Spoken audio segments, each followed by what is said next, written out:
Hey guys, today we're going to read the first part of Two Kinds by Amy Tan. Take a look at the cover of our story here. Just take a quick look here. I want you to tell me what you see here. I'm going to have a question for you. And throughout this story, remember, we're going to focus on conflict, especially external conflict and internal conflict. Okay?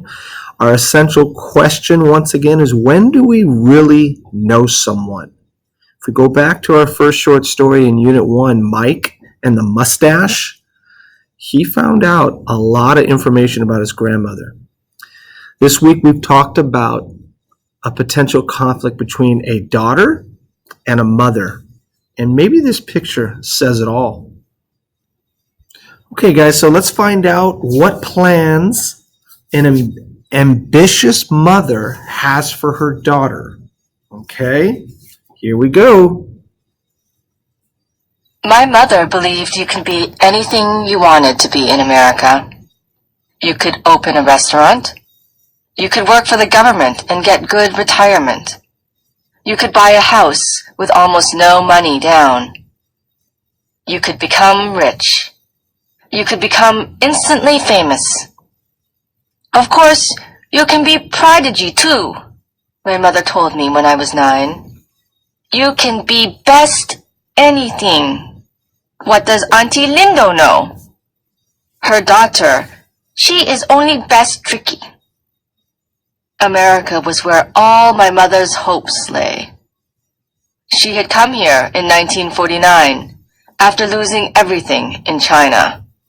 Her mother and father, her family home, her first husband, and 2 daughters, twin baby girls. But she never looked back with regret. There were so many ways for things to get better.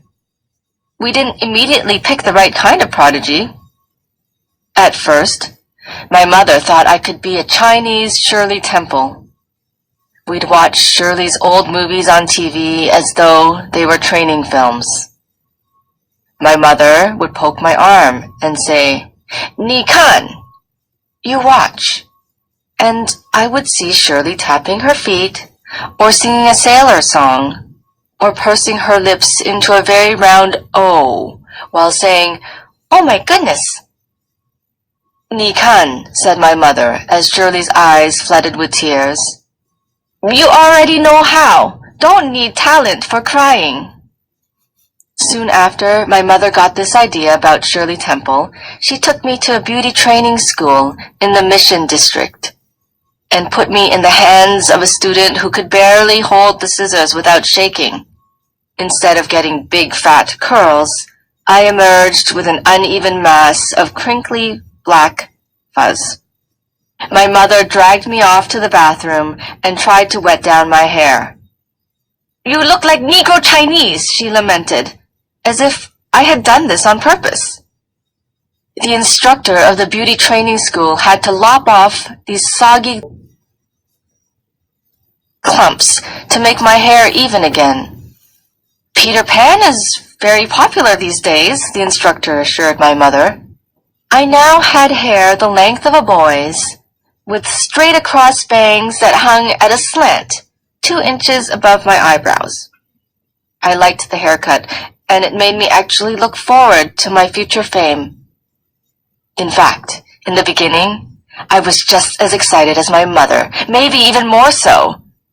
I pictured this prodigy part of me as many different images, trying each one on for size. I was a dainty ballerina girl standing by the curtains, waiting to hear the right music that would send me floating on my tiptoes.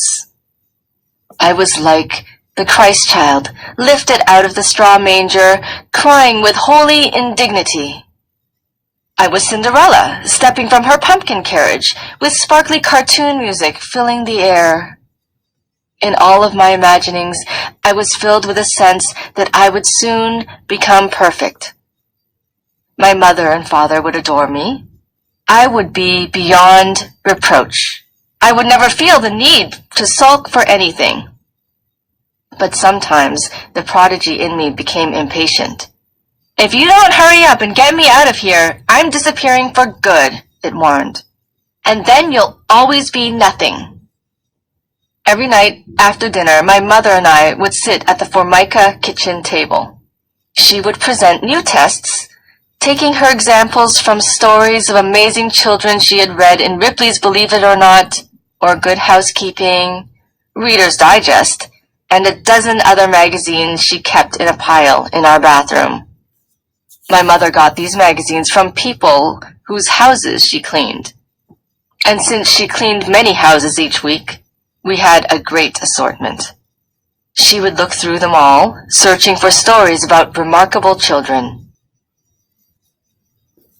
The first night she brought out a story about a 3-year-old boy who knew the capitals of all the states, and even most of the European countries. A teacher was quoted as saying the little boy could also pronounce the names of the foreign cities correctly. "What's the capital of Finland?" my mother asked me, looking at the magazine story. All I knew was the capital of California, because Sacramento was the name of the street we lived on in Chinatown. Nairobi, I guessed, saying the most foreign word I could think of. She checked to see if that was possibly one way to pronounce Helsinki before showing me the answer.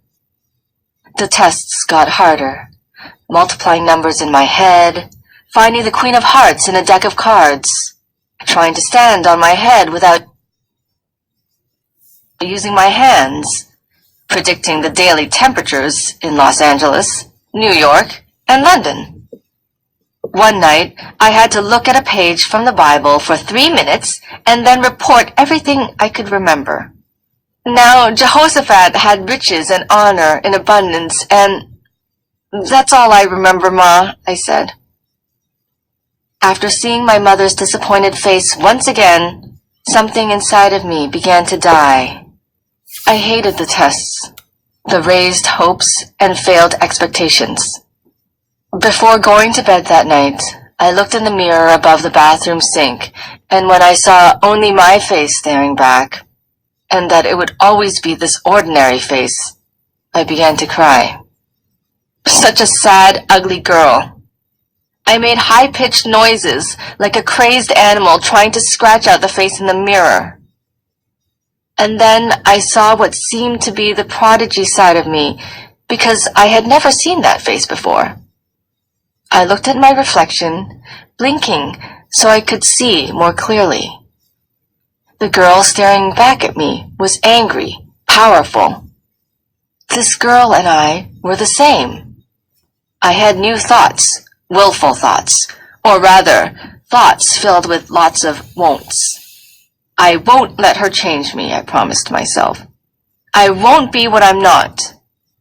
So now, on nights when my mother presented her tests, I performed listlessly, my head propped on one arm. I pretended to be bored. And I was. I got so bored, I started counting the bellows of the foghorns out on the bay while my mother drilled me in other areas. The sound was comforting and reminded me of the cow jumping over the moon. And the next day, I played a game with myself, seeing if my mother would give up on me before 8 bellows. After a while, I usually counted only 1, maybe 2 bellows at most. At last, she was beginning to give up hope.